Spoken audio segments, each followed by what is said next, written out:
Sintonize-se no Nova Consumer Podcast, uma série de conversas sobre direito do consumo.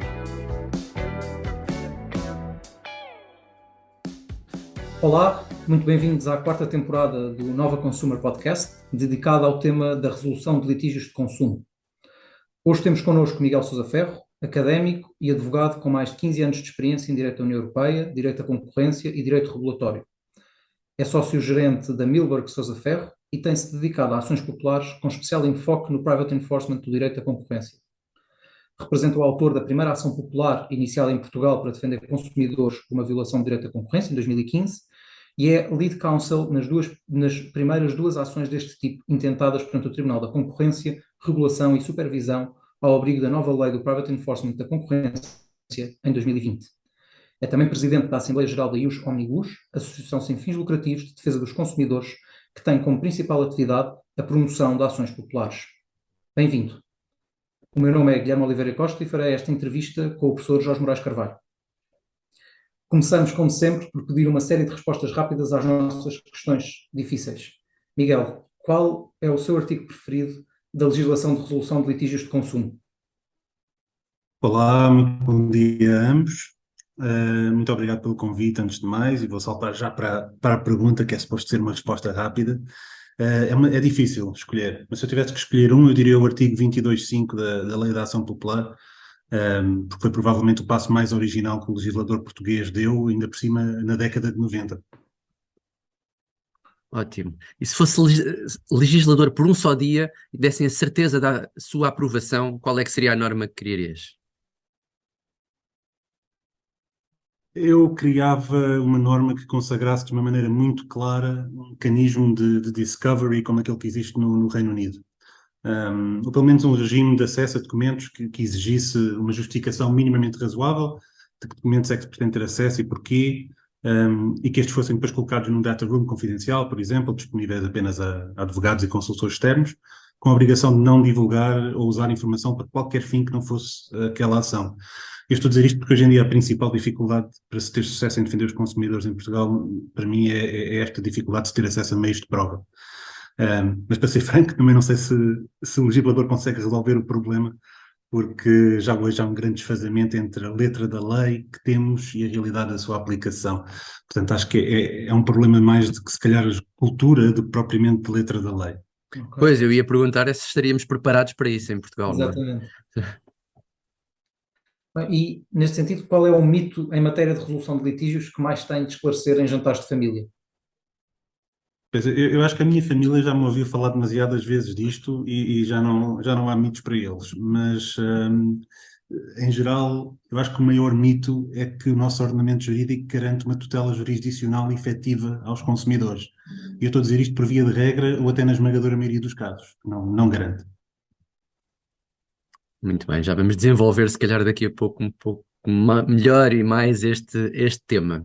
E alguma vez escreveste no livro de reclamações? Escrevi 2 vezes, uma vez funcionou e outra não. E podemos saber mais ou menos o que é que aconteceu? Não é obrigatório, obviamente. No caso que funcionou foi uma queixa numa compra de um bem de consumo, em que depois da queixa a empresa veio de facto retificar o problema. O caso que não resolveu foi... não é? Serviu como pressão sobre a empresa, não é? Sim, exatamente. E no caso que não funcionou foi no setor da energia, em que a empresa não se sente pressionada porque é dominante e, portanto, não há pressão a fazer. Muito bem, vamos passar então agora para a segunda parte do nosso programa, por assim dizer, em que vamos discutir os temas com maior profundidade, especialmente focados nesta questão das ações coletivas, das ações populares. E a verdade é que Portugal tem, desde 1995, a chamada Lei da Ação Popular, a Lei 83/95, 31 de agosto, e gostávamos de começar pelo esclarecimento de 5 pontos rápidos, mas que, na nossa perspectiva, são essenciais. O que é uma ação popular ou uma ação coletiva? São 2 conceitos diferentes, não é? Uma ação popular, aquela que está prevista na Constituição, no artigo 52.3, e depois é regulada em várias legislação ordinária, mas sobretudo na Lei da Ação Popular. E é fundamentalmente uma ação pela qual se defendem interesses difusos em sentido amplo, e dentro desses podemos estar a defender interesses difusos em sentido estrito, interesses coletivos ou interesses individuais homogéneos, ou uma mistura de uns e de outros. Fundamentalmente, aplicando isto ao direito, à proteção dos consumidores, o que isso significa é que podemos usar ações populares para, por exemplo, conseguir que uma empresa seja condenada a adotar um comportamento conforme à lei, quando não está a fazê-lo, que altere cláusulas contratuais gerais, que tire um produto do mercado que está a violar a lei, e, claro, que indemnize os consumidores por danos causados por seu comportamento ilícito, se esses danos estiverem associados a interesses individuais homogéneos. Ok, e isso pega exatamente com a nossa questão seguinte, que é saber que bens jurídicos é que podem ser tutelados por estas ações. Pois é exatamente essa. Por um lado, já vimos que é a questão dos interesses difusos, etc., mas quando falamos dos bens jurídicos, temos que ir um bocadinho mais longe do que isso, né? A Constituição não é clara, ou melhor, a Constituição é muito abrangente. Parece que se pode fazer tudo para proteger todos os bens jurídicos referidos ou protegidos na Constituição. A Lei da Ação Popular também apenas dá exemplos, e, portanto, é uma cláusula aberta. No entanto, não parece que seja razoável dizer que todos os bens protegidos na Constituição poderão ser tutelados por via da ação popular. Quanto mais não seja, porque, em alguns casos, o legislador parece ter excluído a ação popular para determinadas áreas. Não áreas de consumo, não áreas de proteção do consumidor, mas noutras áreas. Portanto, eu acho que não há dúvidas que nós podemos usar a ação popular para proteger o consumo, para proteger a saúde, para proteger o ambiente, etc. Já tenho mais dúvidas que nós possamos usar a ação popular, por exemplo, para proteger os trabalhadores. Porque aí temos regras específicas que não me parece que joguem muito bem com isto. Discussão diferente é se essas regras de direito ordinário respeitam a Constituição. Isso já será uma discussão mais complicada. Ok. E nesta sequência, quem é que são as entidades ou as pessoas que podem propor este tipo de ações? De modo geral, a Constituição diz que os consumidores e qualquer associação defensora ou fundação até defensora dos interesses em causa pode propor estas ações.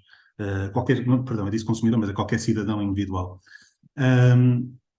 Há legislação ordinária que limita essa legitimidade ativa em setores específicos, por exemplo, nos valores mobiliários. Não é muito evidente se essa restrição é constitucional, porque a Constituição diz que a ação popular é um direito político dos cidadãos e, portanto, não é evidente se o legislador ordinário não foi longe demais ao restringir o exercício desse direito. Mas até agora essa questão, tanto quanto eu saiba, ainda não foi discutida nos tribunais. E quais é que são as vantagens que existem associadas a este tipo de ações? São inúmeras, né? A principal vantagem que me vem logo à cabeça é que com uma única ação nós podemos resolver o problema de toda a gente, que é um dos grandes problemas do nosso ordenamento jurídico, sobretudo quando estamos a falar da proteção dos consumidores, é de que é impossível defender-se os direitos em tribunal caso a caso. E, sobretudo, é uma perda, mesmo que fosse possível, era uma perda de recursos, um desperdício de recursos para todos, que seria absolutamente injustificado, mesmo da perspectiva da política de justiça. E, portanto, acho que esse é o principal contributo. Nós conseguimos, através de um caso, defender os interesses de todos e resolver os problemas de todos, exceto daqueles, claro, que não queiram ser representados, e esses podem fazer as suas ações separadas. O outro grande objetivo, ou outra grande vantagem para mim é de que a ação popular, supostamente, é uma ação em que os tribunais e o Ministério Público têm um papel também muito ativo, ou proativo, não só a controlar aquilo que o autor faz, mas também na recolha de prova, na descoberta da verdade. Né? E é verdade que a Lei da Ação Popular é anterior à revisão do Código de Processo Civil e hoje, se calhar, a diferença esvaneceu-se um bocadinho, mas ainda assim acho que resulta claramente da Lei da Ação Popular que o Tribunal é suposto ser bastante proativo aqui, mais do que é costume. Mas esta é uma linha que é difícil de traçar e, portanto, não é evidente que esta específica vantagem ao nível da prova se esteja a sentir na prática. Agora, terminando este leque de questões iniciais, talvez seja uma das questões que muitas vezes está mais na cabeça dos consumidores quando ouvem falar disto, é nos casos em que há lugar à indemnização, ou que é suposto haver uma indemnização, como é que, tendo a ação sucesso, como é que os consumidores recebem essa indemnização? Se o consumidor era representado na ação, portanto, se incluía dentro da classe, como se costuma dizer, ele terá que fazer algo, que o tribunal é que decide, para vir dizer ao tribunal, ou melhor, à entidade que o tribunal designou para gerir a indemnização global, terá que vir dizer algo para dizer, olha, eu sou representado, eu quero o meu dinheiro. Não sabemos como é que isto funciona na prática, porque nunca aconteceu. Mas a ideia é de que o tribunal diga qualquer coisa do género, sim senhor, a entidade vai ter que pedir, por exemplo, uma fatura de compra daquele produto, e cada pessoa que apresenta uma fatura de compra terá direito a X% ou um determinado valor quantitativo determinado pelo tribunal. Mas este é um exemplo muito simples, porque na maior parte dos casos isto não levará efetivamente ao exercício efetivo do direito à indemnização, porque a maior parte dos casos de consumo são bens que as pessoas não têm faturas, sobretudo porque aconteceram há muito tempo. A justiça demora muito tempo. E, portanto, normalmente os tribunais vão ter que ter alguma sensibilidade para arranjar maneiras de, respeitando o princípio da compensação, ainda assim agilizar um bocadinho, facilitar um bocadinho a prova de que a pessoa foi lesada, não ser demasiado formalista. Terá que haver aqui alguma criatividade da parte dos tribunais para um efetivo ressarcimento do dano causado, se o tribunal assim o considerar, naturalmente. Voltando um bocadinho atrás, como é que se prepara uma destas... Criatividade e... Diga. Criatividade e pragmatismo. Sim, claro, sob pena de poder haver um direito que não pode ser efetivamente exercido na prática, não é? Em que não há o resultado que o direito prevê. Retomando, quando se prepara uma ação destas, o que é necessário fazer para garantir que os consumidores são representados, e quer do ponto de vista de quem prepara a ação, quer do ponto de vista do consumidor, este tem que fazer alguma coisa ou não para ser representado numa destas ações? Como vocês sabem, não têm que fazer nada aos consumidores para serem representados na ação. Eles são representados a não ser que exerçam o direito de exclusão, ou o direito de opt-out. E esta é, aliás, uma das especificidades do regime português, certo? Essa é uma das especificidades dos regimes de opt-out que neste momento existem numa minoria dos Estados-membros, mas que existem no Reino Unido, na Holanda, na Eslovénia, na Noruega, na Bélgica, na Bulgária, e alguns também a nível de public enforcement. Existe, por exemplo, na Dinamarca e na Hungria, na Polónia, mas são minoria ainda. Não estamos portanto, eles de facto não têm que fazer nada, porque estamos não temos um regime de opt-out, portanto não têm que fazer nada para serem representados. É uma solução ótima em termos de indenização dos consumidores ou de soluções em massa para consumidores, porque o consumidor só tem que fazer alguma coisa no fim, se o caso tiver sucesso, e portanto nesse momento já sabe que tem direito e é muito mais incentivador a que o consumidor faça algo. Agora, que passos é que têm de ser dados para que eles sejam representados? Por um lado, nós temos que definir bem a classe, ser muito claro quanto a qual é que é a classe de consumidores que queremos representar, porque essa definição da classe vai ser publicada pelo tribunal. O tribunal vai mandar anúncios publicados no jornal em que diz são representados este grupo de pessoas. É claro, estes anúncios no jornal, infelizmente, não têm visibilidade. Este é um dos pontos fracos do regime que devia ser revisto, porque por isso é que todas as entidades que promovem ações populares fazem tudo por tudo para divulgar essas ações populares por si, metem nos seus websites, tentam divulgá-los aos média. Porquê? Porque senão não há visibilidade, as pessoas nem sequer sabem que a ação está a correr. Claro, o anúncio em um jornal é uma ficção, de certa forma, não é? De conhecimento. É como fixar um edital à porta do tribunal, quer dizer, não, pouca gente verá. E sobretudo, acho que a melhor solução para isto, pelo menos para chegar aos consumidores que são sensíveis, que são informados, era haver uma base de dados centralizada de quais são as ações populares que estão a correr e quem é que é representado em cada uma. Essa solução já foi adotada, por exemplo, no Reino Unido, na Holanda, no Canadá, por aí além. Portanto, era uma solução fácil de se fazer em Portugal e é pena que ainda não se tenha feito. Mas há dados que demonstrem que os consumidores nesses países vão consultar essas bases de dados?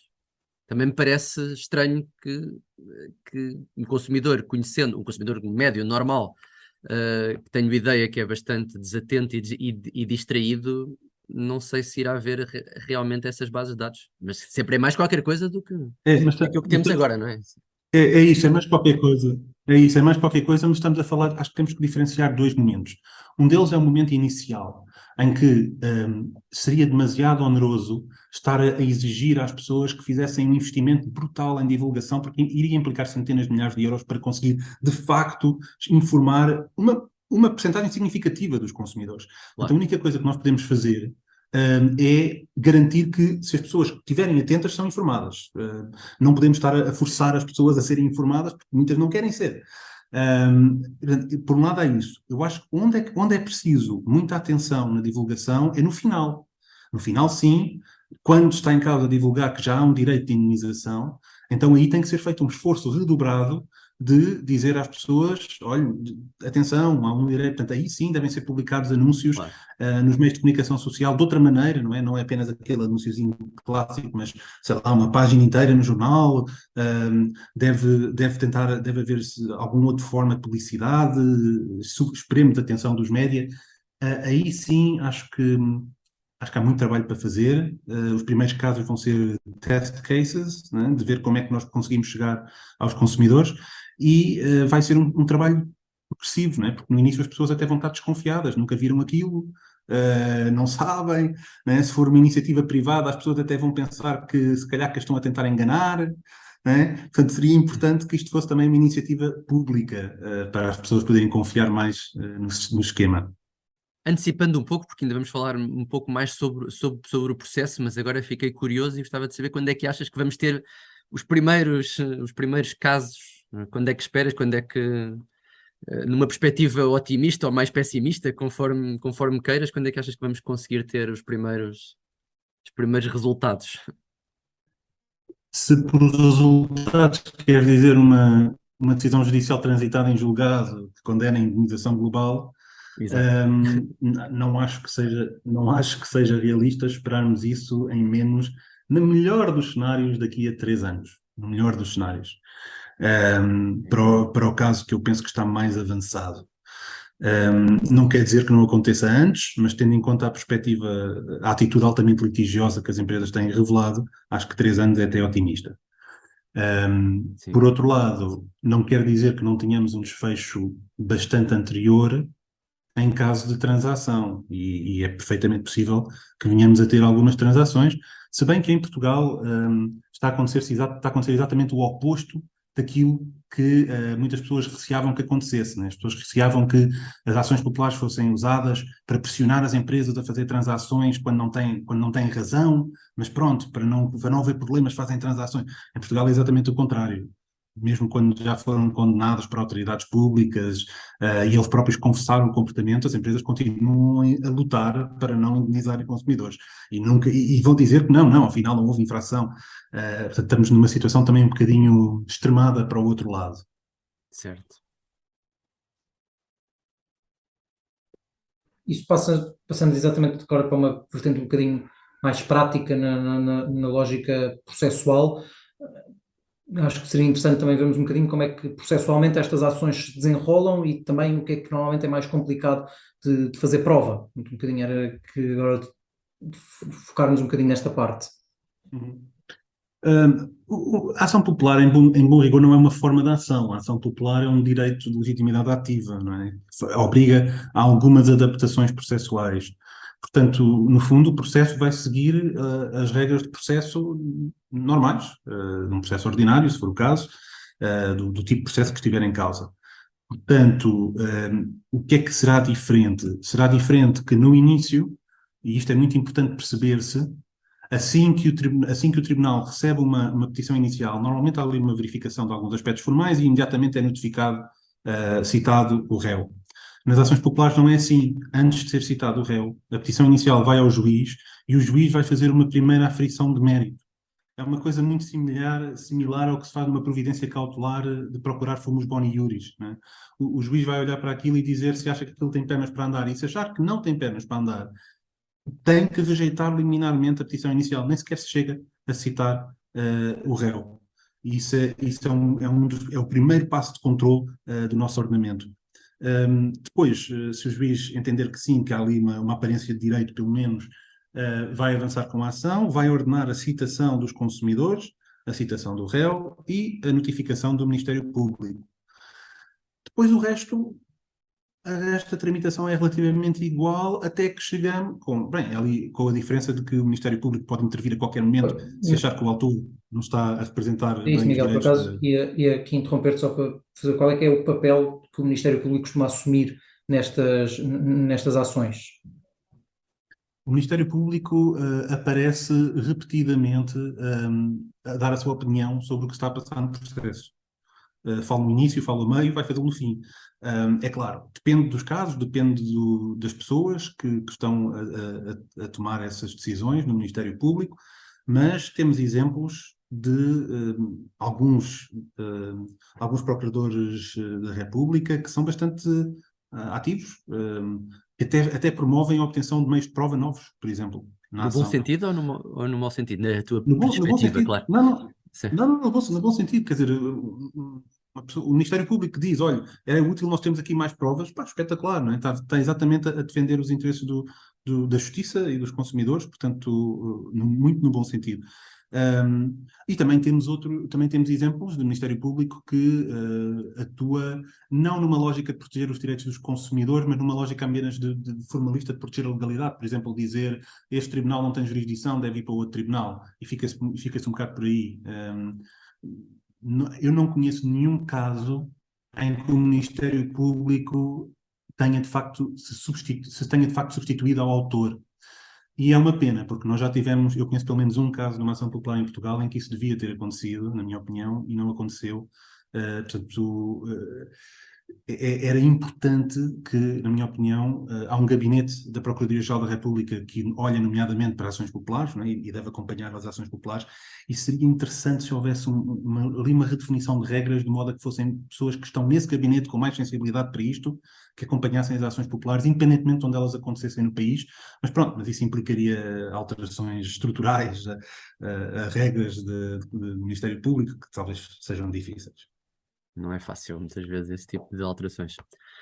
Portugal, como vimos, foi pioneiro no tratamento destas matérias, a par de outros países que aqui identificamos.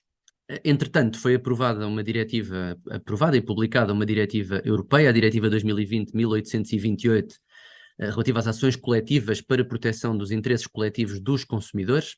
A diretiva ainda não foi transposta para o direito português, o prazo termina a 25 de dezembro deste ano, portanto vamos ter pelo Natal, se forem cumpridas as regras, um novo diploma para entrar em vigor em meados do próximo ano, se forem cumpridos os prazos definidos na própria diretiva. A pergunta que te colocava era se julgas que haverá alterações significativas na lei portuguesa, por um lado, e em que medida é bom ou não, se for esse o resultado prático que esperas, haver uma maior harmonização das regras a nível do espaço da União Europeia.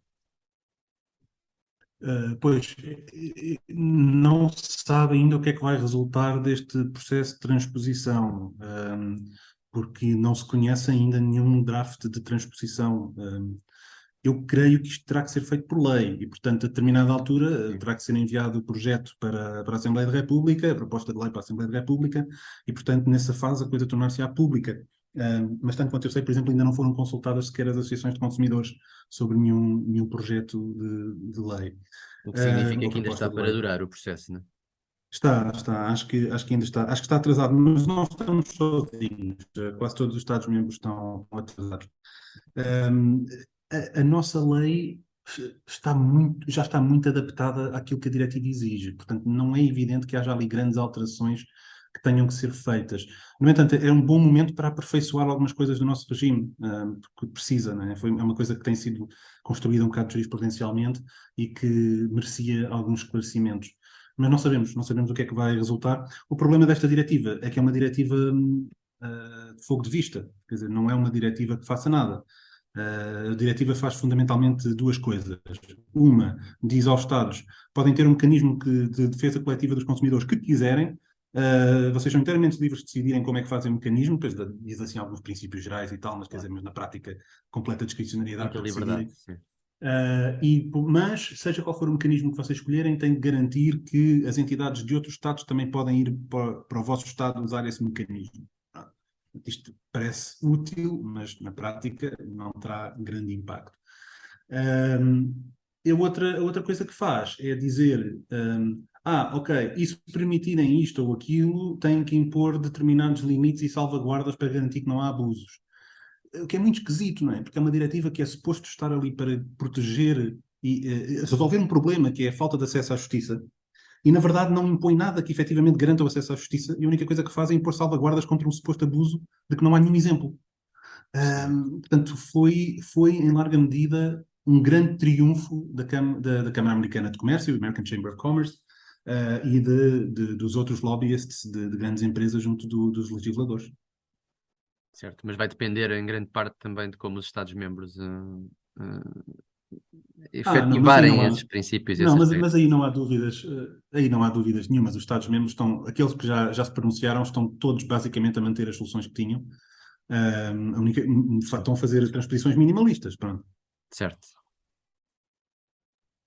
Circunscrevendo agora um pouco a nossa conversa mais no âmbito específico do direito da concorrência, vamos começar por perguntar e pedir um balanço do que tem sido até agora a implementação da chamada Lei do Private Enforcement, a Lei 23 de 2018, em Portugal, e depois também da implementação da diretiva nos vários Estados-membros da União Europeia. Eu acho que o balanço tem que ser um balanço positivo, mas sem exagerar. Temos fundamentalmente o caso do cartel dos caminhões, que provou que, graças à nova diretiva, é possível, de facto, as empresas, pelo menos as empresas, serem indemnizadas, quando estamos a falar de ações em que os danos são significativos, acima de 3 mil, 4 mil, 5 mil euros. Portanto, as empresas têm, de facto, ao seu dispor mecanismos que podem usar, e a lei do Private Enforcement, a diretiva, facilitou, removeu alguns obstáculos à efetivação desse direito de indemnização. Mas isto tem muitas reticências ou muitas condições ou notas de rodapé que têm que ser feitas, porque, por exemplo, isto só é verdade para casos standalone, para casos follow-on. Nos casos standalone, continua a ser muito, muito difícil provar direitos, na esmagadora maioria dos Estados, pelo menos dos Estados da Europa continental, e, na verdade, como sempre, os grandes esquecidos disto tudo têm sido os consumidores. A diretiva não se preocupou de todo com garantir a proteção dos consumidores, aliás, excluiu de propósito essa regulação, e ainda não há exemplo nenhum de uma ação pós-diretiva que levou à indemnização dos consumidores. Portanto, na Europa inteira. Portanto, não é um cenário extraordinário, né, a esse nível. Sim, e quais é que seriam os passos legislativos? Desculpa, Jorge. Eu acabei de dizer uma coisa que não é verdade. Há um ou outro exemplo em Espanha de ações no cartel dos caminhões, no cartel dos carros, ou em vários cartéis dos carros, que levaram de facto à indemnização, creio que já para aí de uns 5 ou 6 consumidores, pelo menos. Se for numa situação muito, muito específica, em que são ações individuais, mas que são feitas por um mesmo escritório que tem centenas de litigantes. Portanto, não é zero, mas o impacto é bastante reduzido, não é? Sim, é absolutamente da mínimas. Eu aqui, antes de avançarmos, queria só pôr aqui uma outra pergunta. Referiste que está a ser complicado, principalmente nos casos de standalone, provar direitos. É o mesmo o próprio direito de indenização que está a ser difícil de provar? O que é que tem sido mais complicado a esse respeito? Nos processos standalone, claramente, o direito de indenização, a ilicitude, a parte da ilicitude é muito, muito difícil de provar por causa dos problemas de acesso a meios de prova. E por causa da atitude dos tribunais para com isso, e sobretudo quando estamos a falar de questões de meios de prova supostamente confidenciais. Portanto, esse é que é para mim o grande desafio. A parte da quantificação dos danos, que teve tanta atenção ao longo dos tempos, não é verdadeiramente problemática, porque os tribunais acabam sempre a chegar à mesma conclusão, que é, ok, eu sei que isto causou danos, se de facto chegam a essa conclusão, que causou algum dano, ou se são obrigados a chegar a essa conclusão porque estamos perante um cartel, eles dirão, eu sei que isto causou danos, os economistas de lá dizem que, da rede dizem que não causou danos nenhuns, os economistas do autor dizem que causou imensos danos, portanto agora vou, por equidade, decidir mais ou menos aquilo que me parece justo. Portanto, isto dá acesso à indenização. O único problema é que é um bocado aleatório, não é? Depende dos tribunais a que vamos. Isto tem-se assistido muito em Espanha, em que temos tido indenizações entre os 5% e os 22% para o mesmo cartel, no mesmo mercado. E, portanto, isso é um bocadinho injusto. Mas pelo menos chega-se a algum quantum. Muito bem. E achas que seriam necessários passos legislativos adicionais para um maior desenvolvimento do private enforcement do direito da concorrência? E se sim, quais? Vou bater na mesma tecla acesso a meios de prova, claramente. Tem que tentar haver uma reformulação legislativa que não dê mesmo espaço para interpretação e que dê orientações muito claras aos tribunais de que têm mesmo que dar acesso e de que nós temos que ultrapassar esta ideia de que do lado dos réus tudo o que eles têm que fazer é alegar que o documento é confidencial e os tribunais presumem que sim, sem sequer verificar se é confidencial integralmente ou em parte. Esse é logo o primeiro problema. Porque, por um lado, é muito fácil às pessoas lá de lá dizerem isto é confidencial, e, por outro lado, as pessoas que estão a tentar ter acesso ao documento, é-lhes imposto um ónus inacreditável, um ónus verdadeiramente diabólico para conseguirem ter acesso ao documento. Sobretudo se for um documento confidencial, mas mesmo que não seja, o que é a parte mais extraordinária, mesmo que seja um documento não confidencial, ainda assim os tribunais não dão acesso e exigem como se houvesse ali algum interesse que estivesse a ser usado.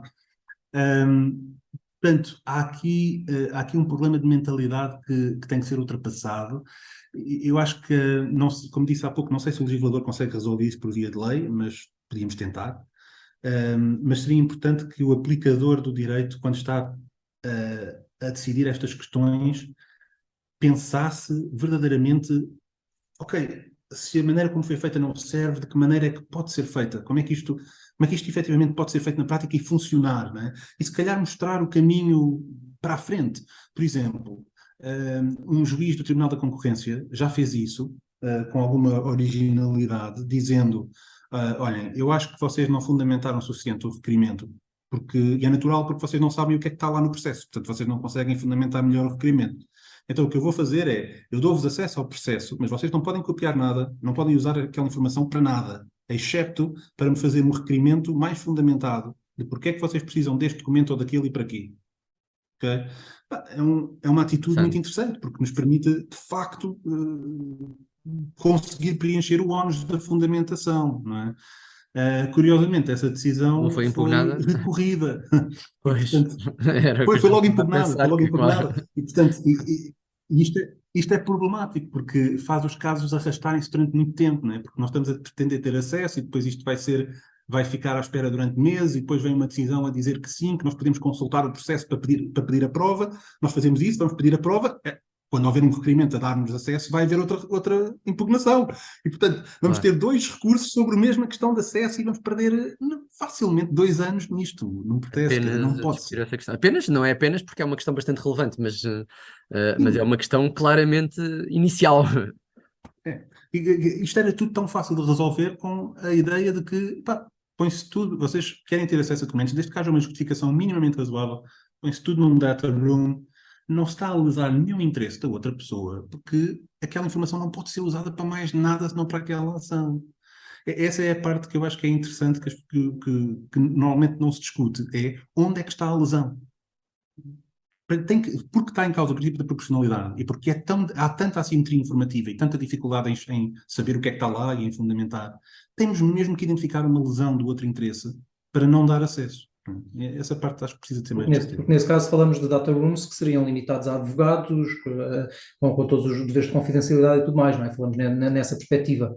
E nunca mesmo dando às empresas ou aos potenciais, que aí sim poderia haver essa lesão, não é? Que é quando, se forem empresas concorrentes, de passar dados confidenciais, questões de segredos de negócio e tudo mais, mas portanto, sendo estrito à questão do data room, poderia haver esta diferença, não é? É nesse sentido que referes. Exatamente, e eu sei que estás a dizer isso, Guilherme, porque tu conheces bem que este sistema já é usado na Autoridade da Concorrência. E, portanto, o nosso ordenamento já reconhece a possibilidade de fazer isso, de concorrentes terem acesso a informações confidenciais de outros, que é a coisa mais perigosa, e, no entanto, porque é que é possível? Porque são os advogados externos, não é a empresa em si, né? E não podem usar aquilo para mais nada, não podem divulgar aquilo para mais nada. Exatamente, sim. E aqui, talvez até um bocadinho ligado com estas questões de mentalidade que referias, qual é o papel que a Ius Omnibus assume neste contexto? A Ius Omnibus não está focada especificamente em concorrência, né? Acho que foi a primeira associação que mostrou que é um caminho disponível para se conseguir fazer ações complexas e fazê-las com recursos suficientes para pagar aos advogados, aos economistas, a outros peritos, no fundo com recursos suficientes para se conseguir ganhar, o que não é evidente quando se está a lutar contra grandes empresas em infrações incrivelmente complicadas de provar e de quantificar os danos. Desde então, já pelo menos outra associação usou o mesmo modelo, a Citizens Voice. Temos um professor universitário em conjunto com um escritório estrangeiro que já usou o mesmo modelo. E continuamos a ter ações mais clássicas, que tipicamente limitam-se a infrações mais simples, que são promovidas, por exemplo, pelo Ministério Público, que normalmente são só cláusulas contratuais gerais, ou por outras associações de consumidores, como a DEC. Continuamos a ter os dois modelos paralelos. Entretanto, a 7 de março de 2021, o advogado Agostinho Pereira de Miranda publicou no Jornal Público um artigo de opinião que tinha o título Consumidores, Advogados e Abutres, ou serão anjos? Ponto de interrogação, em que criticava a ação da associação no domínio das ações populares. Eu acho que isto é um sinal claro de que o tema assume grande relevância e que mexe já agora com interesses instalados e eventualmente por instalar. E queria ter a tua opinião sobre esta querela, sobre esta discussão que claramente existe.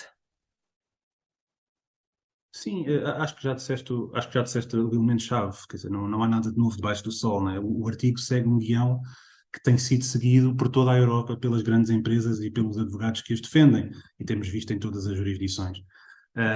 Tanto a doutrina como a associação, todas as associações de consumidores, nomeadamente a BEUC, são unânimes em dizer que o financiamento do contencioso é indispensável para se garantir o acesso à justiça pelos consumidores quando temos infrações complexas em massa. E todos os legisladores que se têm debruçado sobre este tema chegam à mesma conclusão. Portanto, acho que é unânime que é importante haver limites e salvaguardas, e esses já estão bem identificados e já estão a ser aplicados em Portugal. Quer porque o nosso direito já obriga a isso, quer porque os autores nas ações populares estão muito preocupados em criar bons precedentes e, portanto, estão a seguir os padrões mais elevados a este respeito, em termos de salvaguardas. As críticas daquele género acho que são fundamentalmente um exercício demagógico de invocar um papão americano que nunca se verificou na Europa e que não se pode verificar porque as nossas leis são muito diferentes das americanas.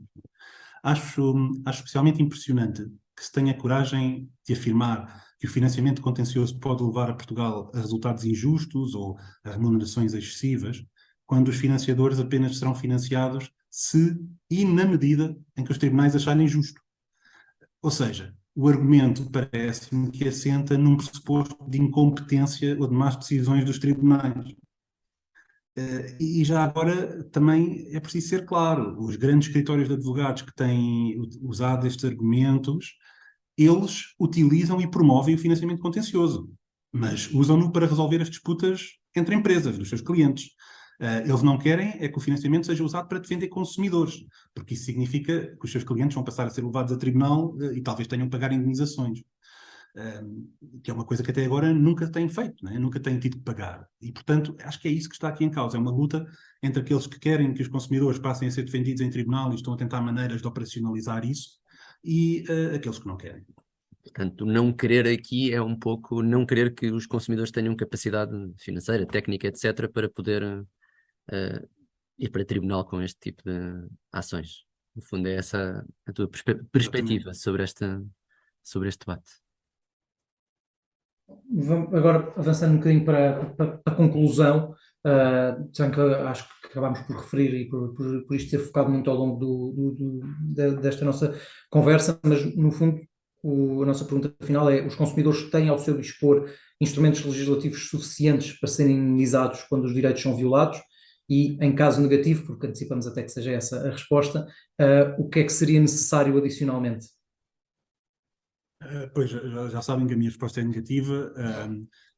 Eu acho que mesmo que se confirme esta possibilidade de ações populares para a indenização em massa de consumidores, com financiamento contencioso, mesmo assim nós só ficamos com uma parte do problema resolvido. Porque esta solução só nos serve quando temos interesses individuais homogéneos.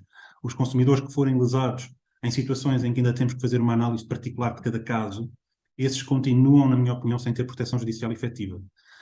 Porquê? Porque em Portugal, como por toda a Europa, nós continuamos a achar que basta consagrar um direito teórico de acesso aos tribunais ou à arbitragem, sem nos preocuparmos em saber se existem barreiras económicas que tornam inviável, na prática, o exercício desse direito. Eu, pessoalmente, como cidadão, acho isso escandaloso.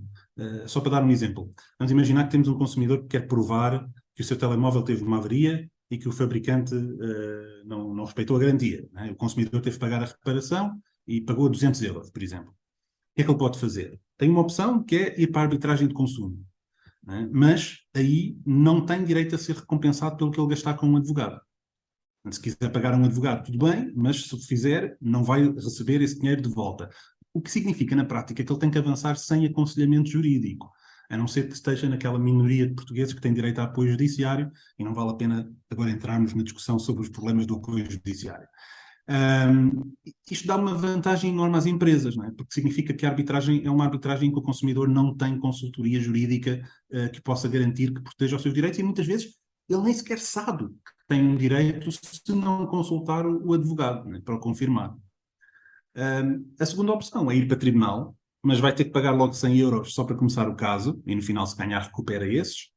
Depois vai ter que pagar a um advogado e, no final, numa ação destas, 200 euros de danos, no final, só vai recuperar 100 euros, no máximo, de honorários do advogado. Ora, não há nenhum advogado que vai fazer um caso destes, mesmo que seja simples, por 100 euros. Quer dizer, esqueçam, vai fazer por mais de 200 euros. Portanto, o que isto significa é que a pessoa não sequer consegue ir para tribunal, porque não consegue pagar a um advogado para o defender neste caso. Há aqui um limiar, o nosso ordenamento, e os ordenamentos da Europa continental todos, acho eu, vivem com este limiar mínimo de há um certo montante abaixo do qual as pessoas não é racional elas irem para tribunal litigar. E nós vivemos bem com isso, como se menos de 3.000 euros, na melhor das hipóteses, e com 3.000 euros mesmo assim estamos a falar de situações de soluções coletivas e não de soluções individuais. Mas abaixo de 3.000 euros não há acesso à justiça em termos individuais, e nós vivemos bem com isso. Uma perspectiva bastante pessimista para concluirmos aqui este nosso podcast, que pode ser, esperemos, servir para pensarmos todos um pouco mais sobre esta realidade. Já agora, Jorge, desculpa, só para não te acabar com uma perspectiva muito pessimista, nós temos um excelente exemplo positivo no nosso ordenamento de uma solução diferente, que é, por exemplo, quando um regulador, ao detectar uma ilegalidade que afetou consumidores e lhes causou danos, obriga ou então negocia uma transação com a empresa que leva à indenização dos consumidores. E nós temos tido exemplos disto. O regulador que mais faz isto é a ERSE, no domínio da energia. O Tribunal da Concorrência também tem feito isto por sua livre iniciativa, em casos em que isto não tinha sido feito pelo regulador, o que é muito interessante. E, portanto, também aí temos um exemplo positivo. Eu escrevi um artigo recentemente com o Nuno Salpico, na revista Faculdade de Direito, exatamente a chamar a atenção para esta possibilidade, porque acho que devíamos promover mais essa... Acho que os reguladores deviam estar mais preocupados em defender os consumidores e indenizá-los do que em aplicar a coima. A coima não devia ser a prioridade. Interessantíssimo. Portanto, agora mesmo para terminarmos, temos aqui novamente duas questões rápidas, um bocadinho mais, que colocamos a todos aqueles que nos visitam. E a primeira é saber que personalidade é que gostarias de ouvir num dos próximos episódios do Nova Consumer Podcast. Gostaria de ouvir o Presidente do Supremo Tribunal de Justiça. Ok, muito bem. Por Excelente. alguma questão particular, já agora? Quanto aos mecanismos judiciais de proteção dos consumidores, né? Quanto a esta questão da efetividade, de como é que nós podemos garantir que o acesso à justiça é efetivo, tanto em termos individuais como coletivos. Acho que seria uma reflexão interessante para se ouvir a opinião do Presidente do STJ. Sem dúvida, vamos incluir nas nossas listas de potenciais convidados. E por fim, uma sugestão cultural para os nossos ouvintes. Um livro, uma música, uma peça, um blog, um podcast. O que entenderes? Eu sou um grande fã de ficção científica, portanto a primeira coisa que me vem ao pensamento é aquela nova série do Star Wars, o Andor, que eu sou grande fã. Acho que está muito, muito bem feita, vale a pena ver. Numa perspectiva de quem já viu 4 episódios, concordo precisamente com a opinião. Está uma série muito boa e interessante. Bom, muito obrigado, Miguel, e assim chegamos ao final de mais um episódio do Nova Consumer Podcast. Até ao próximo episódio.